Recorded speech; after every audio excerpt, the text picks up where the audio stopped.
Hey guys, we're here in Puerto Rico. As you can probably figure out, it's not our normal setting. We're actually in the hotel room filming these things for you. That's the dedication we have to this program. And it's not weird at all. No. So, we need to talk about managing decision analysis for you leaders. So this is just a few slides. You always know when it's me, there's not going to be many slides. It's always with this guy over here when there's a lot more. Boom. He's acting all tough all of a sudden with his hands. Don't know why. I can see myself this time. Yeah.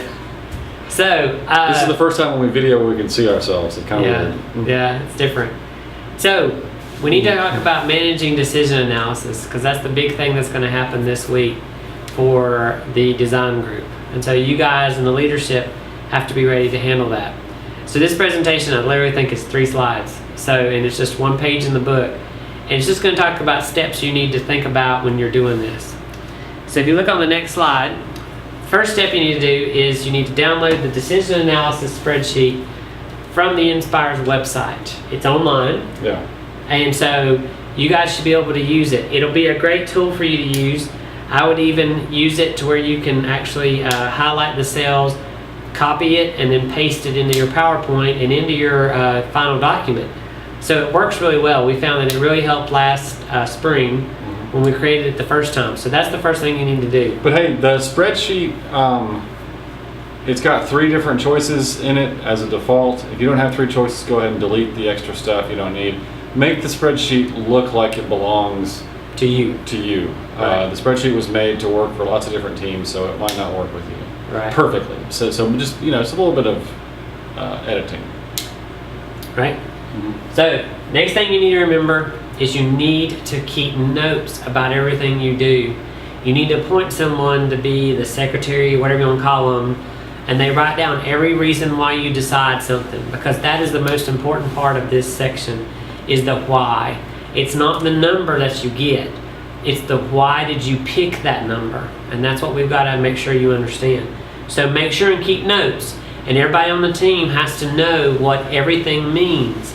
Because when you come on December 12th to UAH and the board members ask someone different than you, why did you pick 3? And that person has to go, I don't know. That's not a good answer. And it will not be accepted from the board's perspective. So everyone's got to make sure to do that. So those are the 2 kind of housekeeping things. The first thing you guys need to do as a group is create figures of merit. We call them FOMs. Matt goes over in boring detail in the other video about FOMs and creating the FOMs. Basically what you've got to do in this section is we want you to come up with a total of 10 FOMs. We have already pre-created 7 of them for you. And so what we need them to do in the design group is they need to create 3 more, provide the definition of those 3, and the preference of those 3 is higher, better, or is lower, better, right? That's the preference part of it. At least 3. Yeah. We've seen teams do more than 3, and they've done a good job. Right. So make sure everybody on the team knows all 10 figures of merit and how they're defined and what their preference is before you start the next round of this. Okay? So that's the first thing you do. Second thing you do is you weight the importance of all of the FOMs. Figures of merit. Bless you. Excuse me. Right? This is all of them, all 10, not just the 3 that you have, but all 10. We gave you the FOM, but we're not going to tell you how important they are.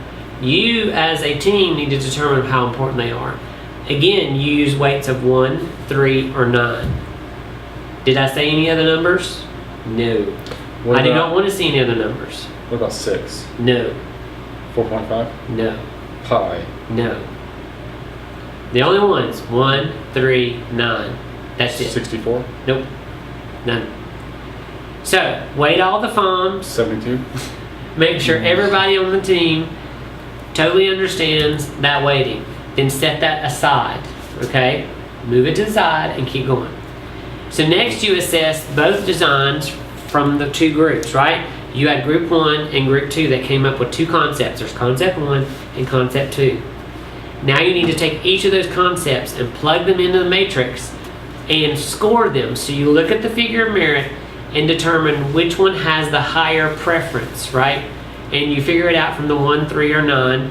You can see you can have a 1 twice, you can have a 3, you don't have to, because there's 1, 3, and 9. and you only have 2 concepts. You're not going to use all the numbers all the time. So rate each group's design against the FOMs with the 1, 3, or 9. Again, that's it. No 2s, no 4s, no nothing. Matt's just looking out at the ocean right now, trying to be all cool. And so you do that, and that's in the presentation as well. But 7? no. But you guys have to help as the leadership make sure this stays on track. And the last thing, and probably the most important thing for you guys to remember, is the last bullet point on this chart. You create the presentation from this, right? You've done all this great work, but if you don't tell anybody about it, it's no big deal. When we come see you next week in Team Progress Report number 3, you will notice from the template that most of it is about decision analysis. So we need you to tell us what the 3 FOMs were that you created, right? Their definition, their preference, how you weighted all 10 of the FOMs that you had, and then the process you went through to pick your design solution. Because right now, one of the 2 concepts when you finish this has to be picked as the winner, and then you can go off and trade and figure out if there's something else you want to do later on. But right now, you need to tell us which one's the winner, okay? So that is your job, is to make sure this part of the presentation gets done.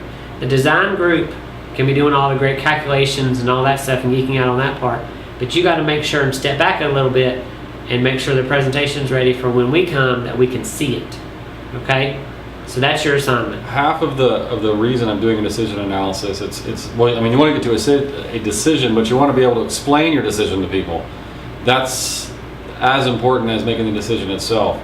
And so the charts that he's talking about, writing this stuff down, the reasons why you chose what you chose, and the decisions that you made, making sure everyone understands that is more important than the actual decision itself. The communication aspect of this is probably more important. And being able to explain why did you choose that, why did you choose this, why did you choose that, and always make sure that you look back at everything and make sure there's no inconsistencies or circular logic in there. Just keep asking the question, why did we choose this, why did we choose that? Because in the end, you're going to choose one of them, and you need a good story about why you chose it. And that's what we will help you with next week when we come see you. This is one of the things that the board is really going to hit on at the end of the semester. So making sure, that's why we spend a lot of time on this, making sure that everyone on the team understands it and knows it backwards and forwards and sideways. It's important. This is how the teams that win do well in this. The teams that don't win don't do well in this. So yeah. That's basically what it amounts to. Alrighty. Okay. So, as always, if you have any questions, you know where to find us. Adios. Donde está la biblioteca?